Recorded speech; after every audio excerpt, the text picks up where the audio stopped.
Ukraine is fighting for its existence. As the Ukrainian army gears up on military drones, deadly missiles like this next-generation light anti-armor weapon or NLAW, and armored vehicles such as this M2 Bradley, one of the fastest IFVs out there armed with the terrifyingly accurate M242 25mm autocannon, they seem to be doing a pretty good job of fighting off Putin's aggressive attempts to take over their homeland. A really good job. Wait, could Ukraine actually win this war? And what will happen if they do? According to military experts and an increasingly nervous Putin, Ukraine's victory in this war is possible, maybe even probable. Let's find out why, starting with the here and now. At this point, everybody is waiting for spring, especially the lion-hearted Ukrainian army. Why? Well, the war, mostly confined to the country's easternmost Donbass region, has been characterized by winter sieges in and around devastated cityscapes like Soledar and Bakhmut. These battles have been inconclusive for both sides. It's a controlled situation, one Ukrainian unit commander remarked. Sometimes it's really better to take a step back, then after that to make a counterattack and crush the enemy. Each day we're destroying enemy positions. People are tired, but their hearts are burning still. We have work to do. Things won't go on like this forever. Ukraine has a plan, and it starts with tanks. Right now, Ukraine and Russia are both using the winter months to rest and resupply their exhausted troops, injecting new soldiers into the fight ahead of larger-scale operations slated for the spring. With some officials claiming Russia will soon thrust its 300,000 new conscripts into an imminent new offensive, Ukraine is earnestly preparing its own defensive lines, from which it can repel the Russian assault and, with time, stage its own sweeping counteroffensive using newly donated main battle tanks. Ukraine's list of successes is already long and continues to grow. It won the Battle of Kyiv, defended Mykolaiv, and kept the Russians out of Odessa. After steadily pushing the Russians eastward throughout the summer, it staged brilliant campaigns to liberate Kharkiv and Kherson. If Ukraine's future counteroffensives manage to repeat the outcome of those conducted in 2022, victory could be right around the corner. But victory can take many forms. What would it ultimately look like for Ukraine? Ukrainian President Volodymyr Zelensky has been clear that victory for him means a full restoration of its territory as it existed before Russia's invasion, even if it means that Russia continues its illegal occupation of Crimea, the rocky Black Sea peninsula that would be incredibly difficult to liberate by military force. If Ukraine's fighting power continues to grow, there are two likely operational scenarios for how the war might end. The first is the most likely, something policy analysts have called winning small. In this outcome, Ukrainian forces essentially succeed in restoring the status quo that existed before Russia launched its attack in February, expelling all Russian forces east of the Dnieper River, securing its access to the Black Sea, and even possibly breaking Russia's land bridge to Crimea. When you've got a bunch of tanks, missiles, drones, and other crazy weapons at your disposal, and you know how to use them tactfully, such a victory is possible. And Ukraine's got all of that, and then some. Kyiv's use of first-rate Western intelligence has been beyond impressive.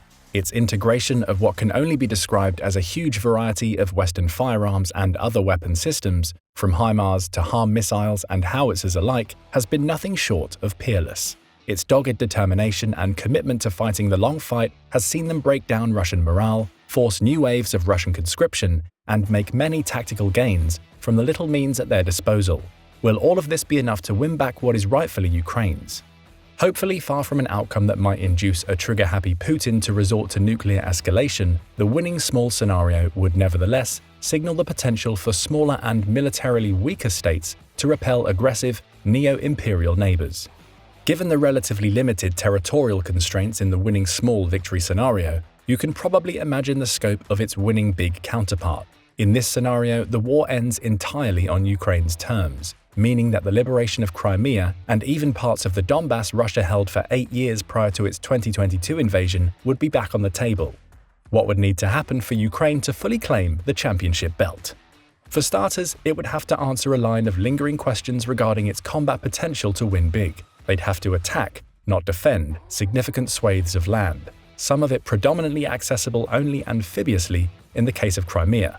Russia would doggedly cling to these stolen possessions, legitimizing symbols of Putin's waning great power status in the eyes of the world.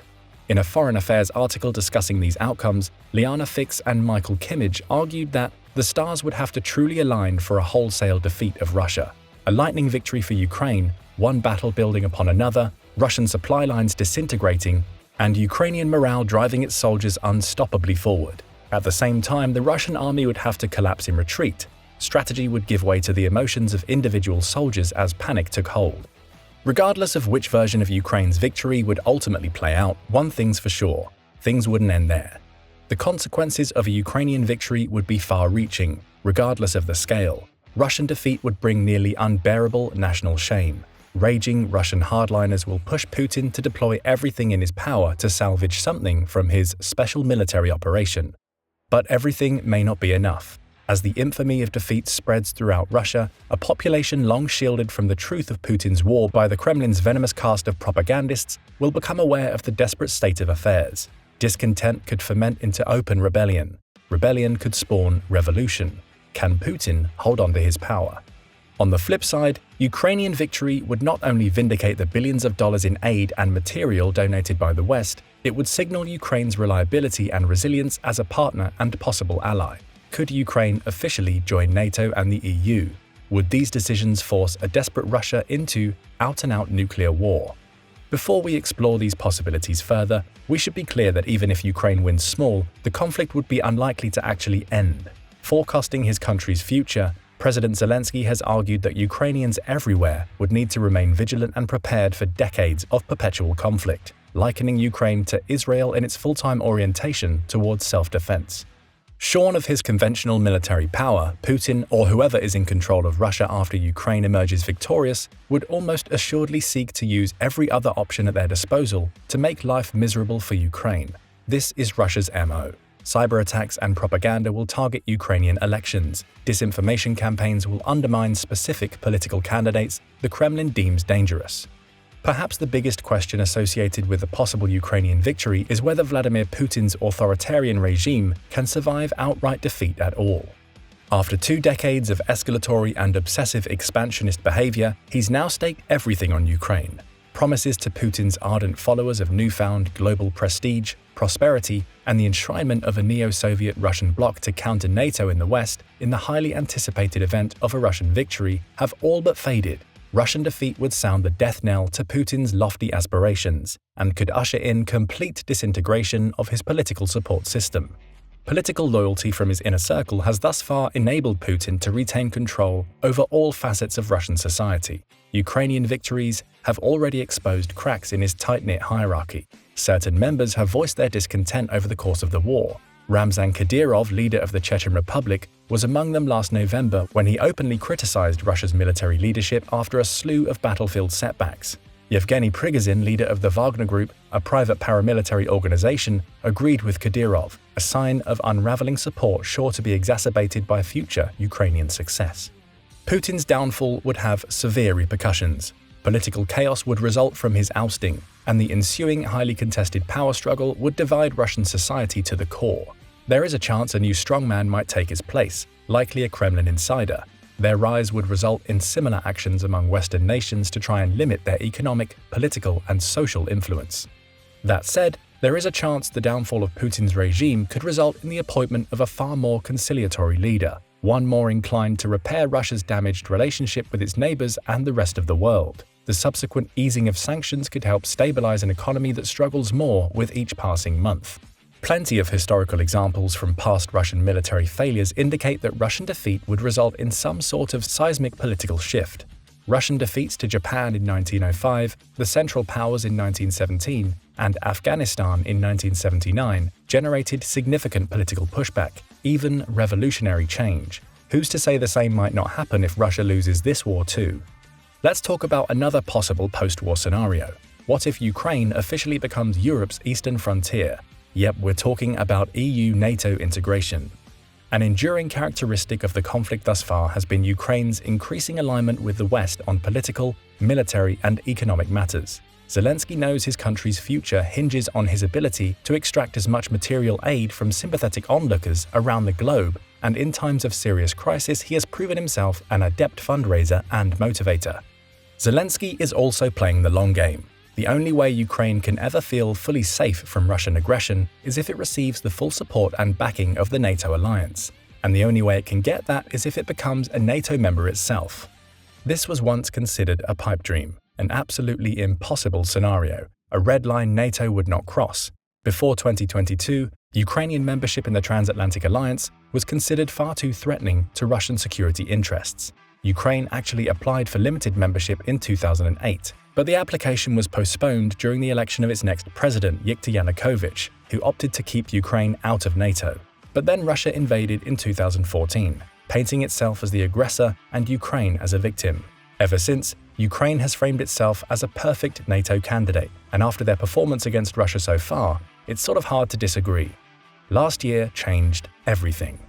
NATO countries are now donating weapon systems and equipment in vast quantities. As Ukraine becomes more proficient on these systems, they will become even more interoperable with Western partners, bolstering their case for membership. Last September, Ukraine officially applied to join NATO with public support at an all-time high. Today, more than 85% of Ukrainians see it in their country's best interest to join the alliance. Membership hinges on many factors.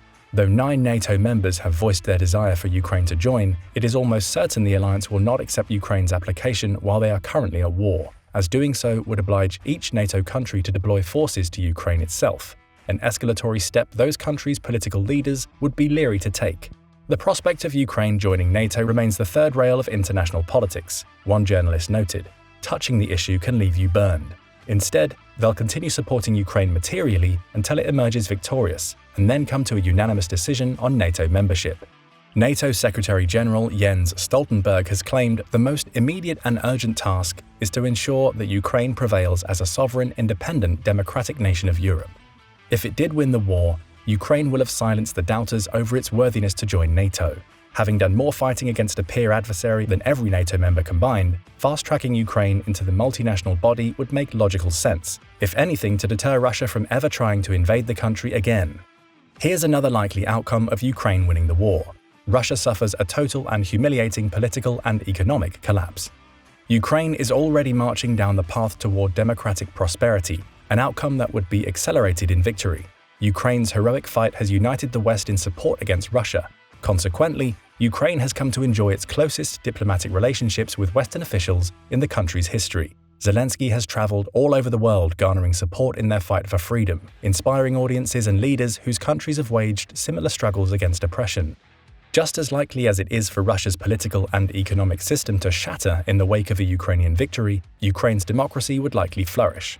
On February 28, 2022, just a few days after Russia's invasion, Ukraine officially applied to join the European Union.